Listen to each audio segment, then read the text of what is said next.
Kim Graves from Solidarity Community Federal Credit Union, and we are here for the Ripple Effect. And Jessica, I'm here. Yay!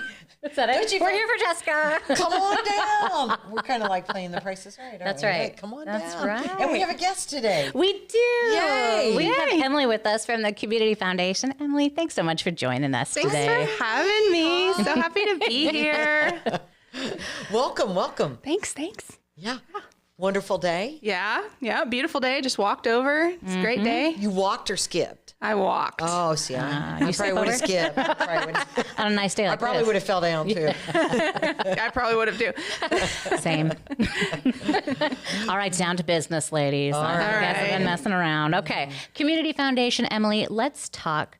What is it? Yeah. What is the Community Foundation for folks who aren't familiar with what you do? Yeah, so the Community Foundation is an organization that operates here in Howard County. We also serve Clinton and Carroll counties. We have been in existence in Howard County for over 30 years now. So we have been doing a lot of stuff behind the scenes, serving the community.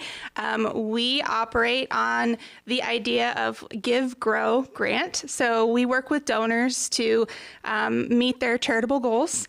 We grow what they give to us, and then we get it back out into the community. Well, you mentioned behind the scenes, which I think is such a great way to describe the Community Foundation, because a lot of the time, the Community Foundation has their hand in things that you don't even know about. Yep. I mean, you guys are busy. Yeah, we're always busy. We are not just busy with the grants, scholarships, but we also do a lot of programming to serve the nonprofit partners in our community. So we really like to elevate them. We would like to just, do what we can to support them and guide them, provide resources for the community, whether that be for the nonprofit partners or also for community members that have maybe charitable goals, but they're not sure how to direct those charitable goals. And so we can come alongside them and say, what are your goals? And then kind of meet up with them and give them some guidance on here's some places that serve in a way that we think would align with what you're looking for.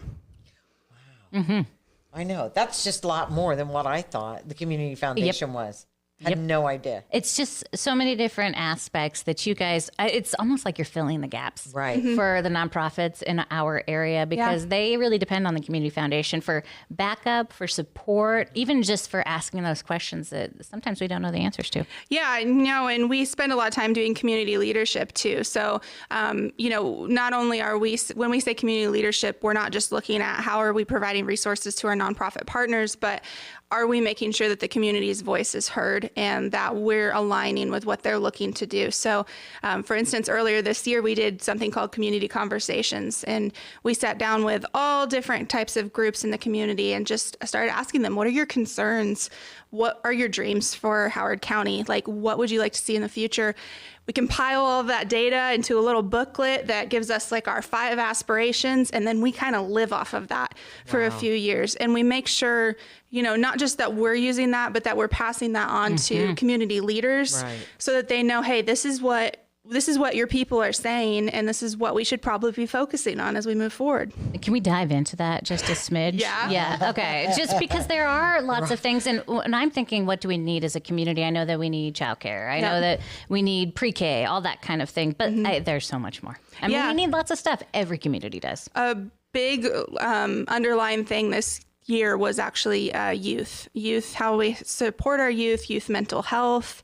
There was a lot of concern for that in the community. And so, how can we serve that? Housing was another big concern, but not in the idea of, from the standpoint of the community, it was more so how do we serve the underserved in housing, which we have a lot of in our community. And so, we start looking at and talking to the mayor and talking to other people in the community and saying, what can we do to help enhance and boost the services that we already have in the community so that we can move forward in supporting people that need help with that.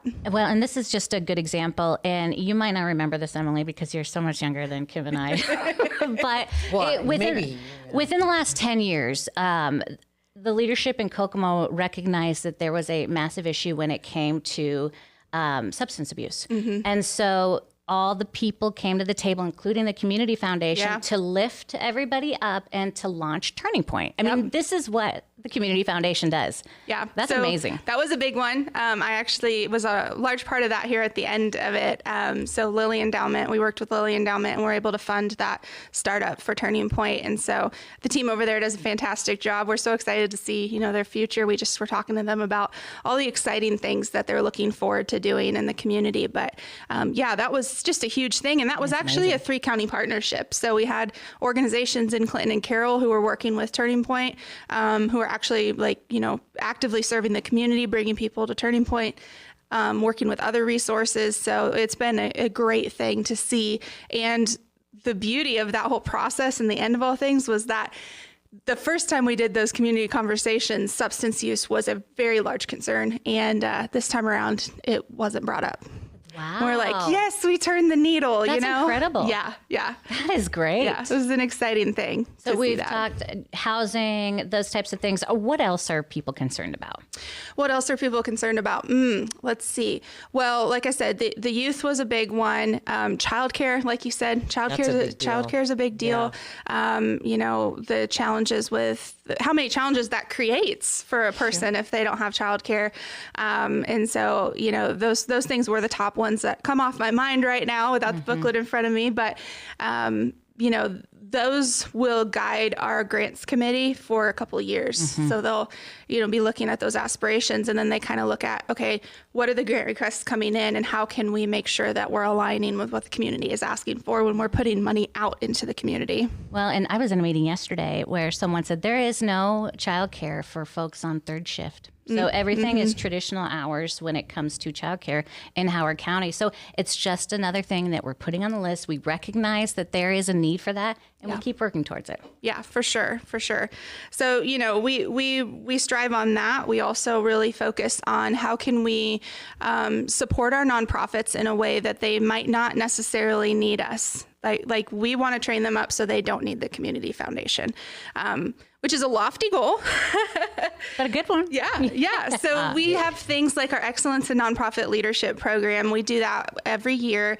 And it's a 6-month program where we pay for nonprofit leaders to come spend a day every month of those 6 months training with experts in different fields like strategic planning, board governance, grant writing. And so we always have a wait list for the program because we have a limited seating for it. But it's a program that we really are able to raise up some leaders who also can then network with other leaders in the community and really just build on their experiences. Like a ripple effect, right? Yeah. See what I did there, Kim? Yeah, I did. Bringing them all together. That's right. Yeah. Bringing everybody together. Wow. Yeah. So, you are going in a lot of different directions, but Always. once again, the name kind of spells it out. Yeah. The community. Yeah. The Community Foundation. Yeah. Yep. So recently, actually, we just did something called a collaboration grant program. It was a one-time program that we put together. And this is really, when I'm telling you about this is kind of a good story of like where we can be reactive to what we're seeing in the community. And we had a lot of nonprofits come to us with some concerns last year. And so we started this nonprofit sustainability program, and we said, okay, what things can we do to help support you guys in a challenging year? And we saw this need for just some funding for collaboration grants. And so we said, okay, we're going to do this one-time program in Howard County. We just put out nearly $500,000. Oh, just a small little program. Yeah. Small amount of money. Yeah, just a little bit. Okay. Little We bit. said, incredible. we told them, we were like, dream big and look at how you guys can work together to do that. And so we have some programs coming up that you guys are going to see eventually, like Bridges is establishing a mini golf course at Highland Park. That's funded through this program. And we're really excited for the kids to be able to serve in that because, they have the ice skating rink, and now they're going to have something in the other months when it's warmer out to do. There's some marketing happening with the arts groups in the community. They really needed something combined that they could do together. Right. So we said, hey, they gave us a plan. We were like, awesome. Like, do it, run with it, So we just had a really exciting time the last couple months. Fun. It's so fun being like, here's nearly $500,000, Well, it's going towards something super positive for our community. Yeah, I mean, all of these wonderful community leaders came together and said, like, what could we do together? And so we're excited to see that impact from them and just what they can do, because we think we're stronger together. So, like, what can they do together? It's even better. Yep, I think so too. Do you think everybody just decided, hey, we want to make a change? Everything seems a little, I don't want to say stale, but we need to make everything more positive. Post-COVID has been rough on everybody, for sure. Yeah. Well, and just get out of the slump that we're in and make everything more positive, and what can we do to try to change this? Do you think that was the drive behind it? I think that they also saw that instead of doing things separately, they all were aligned in the same direction in a lot of different ways. So like another one of the things that we funded was basically a group that's focused on food insecurity, funding their outreach and marketing and things like that. A lot of these nonprofits, they just don't have the capacity to be doing their marketing. They're so busy serving. We don't want them to be spending a lot of money on marketing. We want the money we give to do, like you said, to serve the people that we donate for. But marketing is necessary. Oh, we know that. You know that. Yeah. We got to do it. It's necessary to get the word out to the people that are being served. And so, we are able to see that. And as the foundation, we're able to say, we understand that this is necessary. Use some of our funding to do this. And the beauty of that in a lot of ways for me to see was with two of the groups, they're able to fund their marketing as a collaborative. I love that. And so they're supporting each other in that, and they're using one person. So it's pooling the resources, working together to get the word out about what they're doing in the community. And I mean, we stand behind that 100%. That's awesome. We say all boats rise in the tide, right? Yeah. Yeah, definitely do. Well, and you've mentioned making these donations and doing grants, and we can't do those types of things without money. Yep. Right. And that money comes via donations from folks in our community, lots of different ways, whether it's a one-time donation, whether it's a monthly donation, or whether it's something that they decide to donate once they've gone on. Yeah. So we have planned giving, which is just that they've put something in their will for later on. We have a lot of memorial funds. You'll probably, if you looked through our fund list, see somebody that you remember and know. And it's a cool way for them to continue to serve the community beyond. So, we have so many different types of funds, and we do that so that the people that want to meet their charitable goals can, whether they want a little more control or they would rather see the funds just go where they're needed the most. So. Right. My favorite funds are unrestricted funds. That's what does the fun stuff. What a nonprofit thing to say. That's what does the fun stuff out in the community, though. When you see our grant programs and stuff, most of the money comes from those funds. And so, actually this year we're in a gift match with Lilly Endowment. So we're getting a 2-for-1 gift match right now up to $750,000 for Howard County. Incredible. It's going to end up putting $1.5 million extra into our pool, which is then going to raise our budget next year for grants. And so we're really excited about that. And the community is too. It's been a great opportunity for people to go ahead and establish an endowment with us to, say we want to establish a family fund. And hey, you can, I've been saying it's like a bargain deal for establishing a fund. We got the best deal in town at the Community Foundation. Yeah. I like it. Everyone likes to get a deal. Yeah, instead of $12,500 to establish that fund, you can establish it for $4,200, and Lily will put the rest of the money in the bag. So, you can't beat that right now. Yeah, that's a smart idea. Once the family fund becomes established, what will those funds be used for?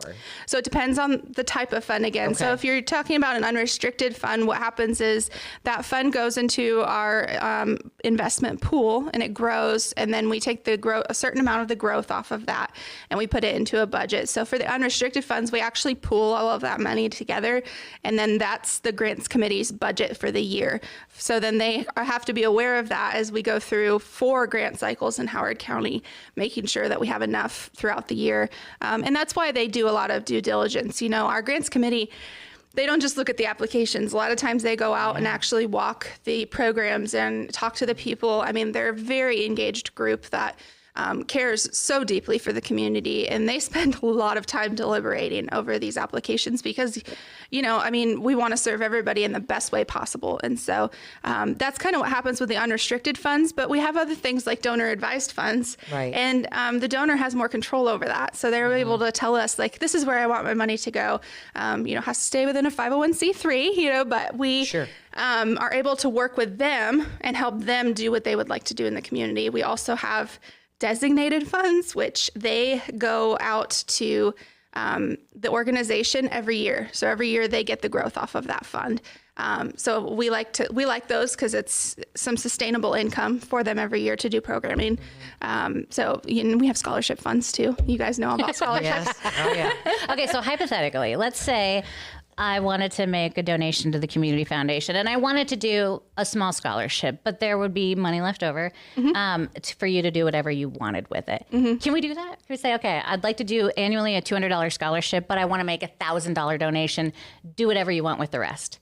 With, responsibly. Yeah. Is that possible? Yeah. It can be kind of half and half, or She said responsibly. yeah. Here's what I would say. Anything's possible. And that's where, answer. Yeah, that's where when the donor comes in and sits down with our senior vice president, Emerald, she sits down and learns about them first, what they're looking to do, what are their goals, and then she kind of walks them through our programs to figure out what is the best fit for them. Because we like to say, we're a service to the community as a whole, but when you really break it down, we're a service to donors, we're a service to our nonprofit partners, and then we are a service to the community that might not be heard otherwise. And so we really kind of make sure that we are serving in all those different ways. Our mission statement is that we want to be stewards helping donors make the community better every day. So how are we doing that? That's sitting down and getting to know them and helping them figure out the best way to meet the goals in the community. I have a good story about that, actually. Yeah, we love a good story. Yeah. So back last year, right before Thanksgiving, Valley of Grace, I'm sure you guys are familiar with them, their oven went out right before Thanksgiving. Oh, they have a big fundraiser too, around that time as well, don't they? Yeah.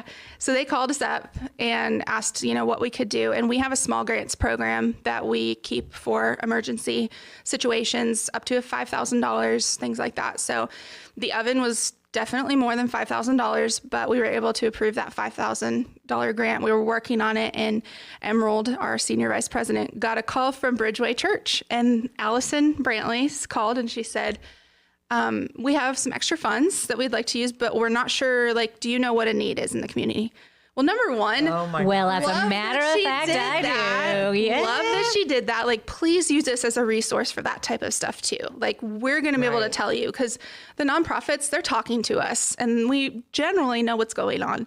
And so she walked through it and she's like, Allison, are you guys, familiar with Valley of Grace? And they're like, well, we love Valley of Grace. And Emerald was like, well, they have this need. So we were able to surprise Bridgeway. They came in and we had our big check for $5,000, and then Allison came out with a check that finished funding the oven. I love that. Right before Thanksgiving. So that's awesome. One of my favorite stories to share because it really speaks on the connector point of what we do in the community to be able to connect donors and nonprofits. Yep. That's great. Wow. Yeah. That's so great. I bet it was just, It was a fun day. It was. I'm getting goosebumps. I know. It makes me want to cry a little bit just because it's it's the fun stuff. I thought we were going to have to get the tissues out. Yeah. I get my sleeve. I know. I was going to use your sleeve too. Okay, you can. It's darker. It is nice to see, though, organizations supporting each other, people supporting people. Yeah. And you guys are really kind of at the heart of that. And we appreciate all your hard work here. Howard, Clinton, Carroll counties. My goodness, you're busy. I know. It's amazing. It's amazing work that you all do. And we're so grateful for you. Well, we couldn't do everybody together. So we couldn't do it without our donors or our nonprofit partners. We're just here to support everybody as much as we can. So now, as we get towards the end of the year, I know we got a little bit of time to go, but they have Christmas stuff out at Hobby Lobby. So as we get towards the end of the year, people are looking towards making those end of the year donations. Yeah. And maybe they want to make a donation to the community foundation. Best way to do that, how do we get a hold of you? you can call us at 765-454-7298, and you'll get Lucinda Chapman, which many people are familiar with her because she's been at the foundation the whole 30 years. I love that. Yes. Yeah. So she speaks volumes to what we do, and she will tell you who to talk to. We also have different resources. So we have like our annual report and all that stuff. We really try to be transparent with all of our finances and things like that, so that the donors in our community can feel like they can trust where their funds are going. You do the annual report. Is that your job? I do. I want to say bravo, marketer to marketer. You. That is a wonderful. No, their report is amazing, and it is much more in depth than ours. So bravo. It's almost like having a baby. It takes about 9 months to put together. Imagine it does. Oh my gosh! I bet it does. Yeah, it's very detailed. A lot of names in there. Good job. Yeah, Good job. thanks. But again, the goal is that transparency with the community. We want to make sure that they feel like they can trust us. That they know what we're doing with things. We even make our audit public to the community. They can always come and request it because we want them to feel comfortable with what we're doing with their funds. And so, call us, check out the website. You can actually go on the website and look at all of the funds. We have everything listed. You can give on the website. So that's cfhoward.org. You can go there. We just did a new website, which is super easy to navigate. Yay. So if you're a nonprofit looking for grants, you literally click nonprofits. If you're looking for scholarships and you're a student, there's a student button. Right. So, keep it simple, man. Yeah. And right after you're in giving, we'll be going into general scholarships, which is all of our scholarships. We'll be saying, seniors, get your applications in if you wanna get it's right around the corner. Well, it's a big deal, and we have a new system, so the students don't have to apply to every individual scholarship we have. They just apply once. The system tells them what they're eligible for. Oh, wow. Bada bing, bada boom, they're done. Oh, that's so nice. Yes. Wow. That is so nice. You made it so much easier. We try. We do our best to make it easier. It's helpful, for Make sure. it simple.